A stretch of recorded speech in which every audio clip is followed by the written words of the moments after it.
Hello gamers, मैं हूं आपकी होस्ट शगुन और आप देख रहे हैं जीजी डेली और daily round up of e sports and gaming news. तो चलिए शुरू करते हैं आज का एपिसोड। BMPS राउंड 3 का डे 2 थर्सडे को खत्म होने के साथ ही 50% राउंड कंप्लीट होता हुआ नजर आया। डे एंड के बाद एक underdog lineup ignite gaming table top करती नजर आई विद 47 पॉइंट।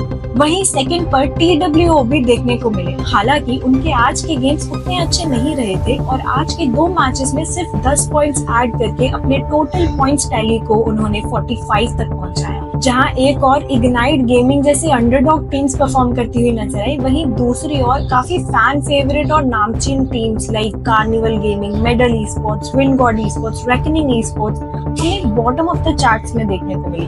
क्या बचे हुए 4 मैचेस में ये टीम्स कमबैक कर पाएंगी? अपने ओपिनियंस हमें कमेंट्स में बताएं। डे 2 के बाद राउंड के सेकंड हाफ से पहले ग्रुप्स को एक बार फिर से रीशफल किया गया। रैंकिंग्स के बेसिस पे किए गए इस रीशफल के बाद नए ग्रुप्स आपके स्क्रीन पर हैं। रिसेंटली निको पार्टनर्स इंडिया ने इंडिया गेमर बिहेवियर इनसाइट्स पर अपनी रिपोर्ट्स पब्लिक की। रिपोर्ट के की फैक्टर्स ये रहे कि पहला कि इंडियन गेमर्स इन गेम परचेसेस पर अपना पैसा खर्च कर रहे हैं। वहीं फीमेल गेमर्स मेल गेमर्स के मुकाबले इन गेम परचेसेस पर 8.5% ज्यादा खर्च करती हुई नजर आई। वहीं बात करें ई स्पोर्ट्स पॉपुलैरिटी की, तो गेम्स खेलने वाले 65% लोग किसी न किसी तरीके से ई स्पोर्ट्स से एसोसिएटेड हैं, मतलब ईदर एज अ प्लेयर और एज अ व्यूअर। वहीं बात करें अगर इन्फ्लुएंसर्स के रोल की, तो almost 57.2% of the Indian gamers को किसी नए टाइटल के बारे में उनके फेवरेट स्ट्रीमर या इन्फ्लुएंसर से पता लगता है। ये किसी से नहीं छुपा हुआ है कि इंडियन गेमिंग इंडस्ट्री एक रैपिड ग्रोथ और एक्सपेंशन के फेज में है। ये नई रिपोर्ट्स भी इन्हीं बातों को कॉन्क्रीट करती हुई नजर आई।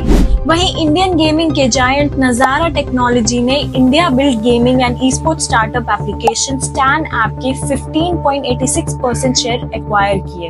18.4 करोड़ के इस एक्विजिशन के बाद नजारा टेक्नोलॉजीज की स्टेटमेंट के अनुसार स्टैन के एक्टिव पेइंग यूजर्स और कस्टमर रिटेंशन की वजह से उनका ये खास इंटरेस्ट और बिलीफ डेवलप हुआ। बात करें मुंबई गलीज के developing studio game on studios भी हाल ही के फंड रेजर्स में $1 मिलियन रेज करता हुआ नजर आया। गेम ऑन के अनुसार इस फंड्स को AAA टाइटल्स बिल्ड करने और मुंबई गलीज का अर्ली चैप्टर्स लॉन्च करने के लिए यूज किया जाएगा। इससे पहले गेम ऑन स्टूडियोज ने मुंबई गलीज के प्रोटोटाइप डेवलपमेंट और मार्केट टेस्टिंग के लिए $5 लाख रेज किए थे, जिसके बाद 12 डिफरेंट कंट्रीज और 5000 ग्लोबल प्लेयर्स के सामने गेम को प्रेजेंट भी किया था। GTA की तर्ज पर बना ये Bombay based open world game announcement के बाद से ही काफी हाइप क्रिएट किए हुए है।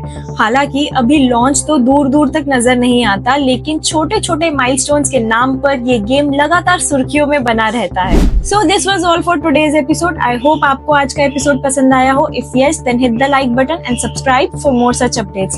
कल मिलेंगे फिर से, तब तक के लिए GG।